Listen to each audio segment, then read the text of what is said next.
Cities are being vandalized, frustrations are boiling over, and governments seem hesitant to take decisive action. In recent weeks, we've seen a surge in pro-Palestine protests across European cities like Amsterdam, Paris, and Berlin. But why are these protests happening? And why do they sometimes turn violent, leading to vandalism and clashes? More importantly, why are European cities the epicenter of these demonstrations, and what prevents authorities from intervening more forcefully?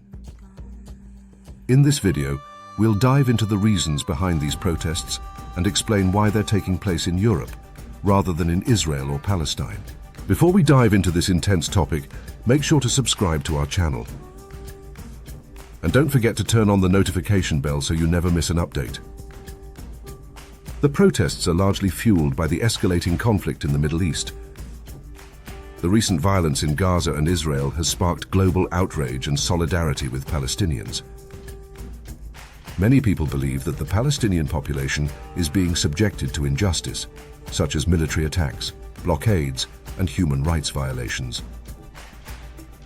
In Europe, large diaspora communities, including Palestinians and people from other Arab nations, feel a deep connection to the conflict.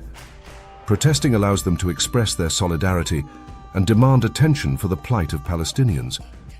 Moreover, many Europeans without direct ties to the region also support these protests from a humanitarian standpoint or out of a sense of justice. Major European cities like Amsterdam, Brussels, Paris, and Berlin have become central hubs for these protests for several reasons. European capitals host embassies, government institutions, and international organizations. Protesters believe that demonstrating in these cities can exert pressure on European governments to take action. Europe's strong protection of free speech and the right to protest makes it easier for people to organize demonstrations. These freedoms make European cities attractive platforms to amplify their message globally. Cities like Amsterdam have a rich history of activism, from anti-apartheid movements to climate protests. This legacy makes them natural gathering points for movements seeking to challenge perceived injustices. While most protests are peaceful, some escalate into violence and vandalism. This can happen for several reasons. There is frustration and anger. Many demonstrators feel powerless over the conflict and express their anger in the streets. This intense emotion can sometimes lead to destructive behavior, such as vandalism.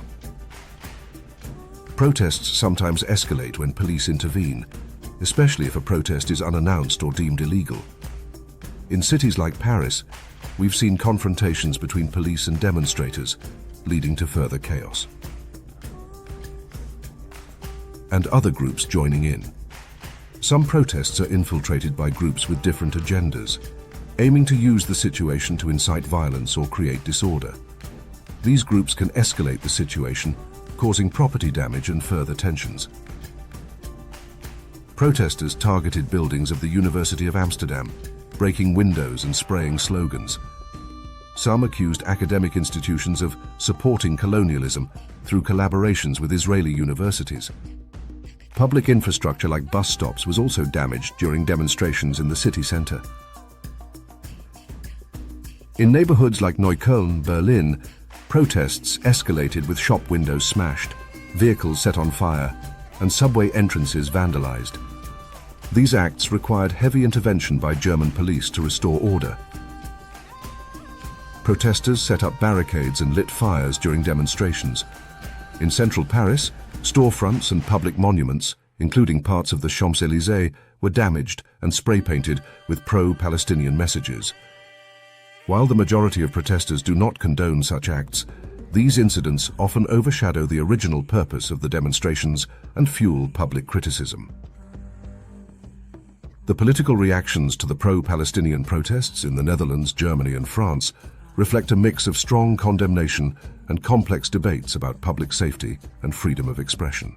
In the Netherlands, right leader Geert Wilders has been particularly vocal, criticizing the handling of these demonstrations and linking them to broader concerns about immigration and public order. Wilders labeled many of the protesters as criminals and called for stricter measures to prevent such disruptions, arguing that these protests import foreign conflicts into Dutch society. In Germany, political discourse often emphasizes the need for unity and condemns violence during protests. The government has urged communities to reject both anti-Semitism and violence while navigating the challenges of maintaining democratic rights to protest. German authorities have faced challenges balancing public order and addressing growing concerns about radicalism linked to such demonstrations. Similarly, in France, the government has taken a firm stance against violent acts during protests, reflecting President Emmanuel Macron's broader zero-tolerance policy on unrest. The French response has included stricter enforcement to prevent property damage and maintain public safety, while emphasizing the importance of protecting democratic freedoms. In all three countries, there is widespread public debate about how best to address the underlying tensions fueling these demonstrations, highlighting the broader struggle between safeguarding freedoms and maintaining order during politically sensitive times. Many people are puzzled about why pro-Palestine demonstrations are so prominent in Europe instead of in the Middle East itself. Here's why. There is more safety in Europe. Protesting in Israel and Palestine is extremely dangerous. In Gaza and the West Bank, demonstrations are often met with military force or suppression, putting lives at risk. Even in Israel, it is challenging for Palestinian citizens or activists to organize large-scale protests without facing arrests or violent crackdowns. In contrast, Europe provides a safer environment where people can voice their opinions without the immediate threat of violence. Protesters view European countries as influential actors in the conflict. European nations maintain strong economic and diplomatic ties with both Israel and the Palestinian Authority.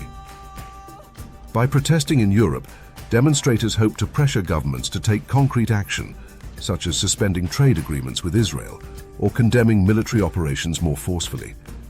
European capitals like Brussels, home to the EU institutions, are seen as symbols of global power and decision-making.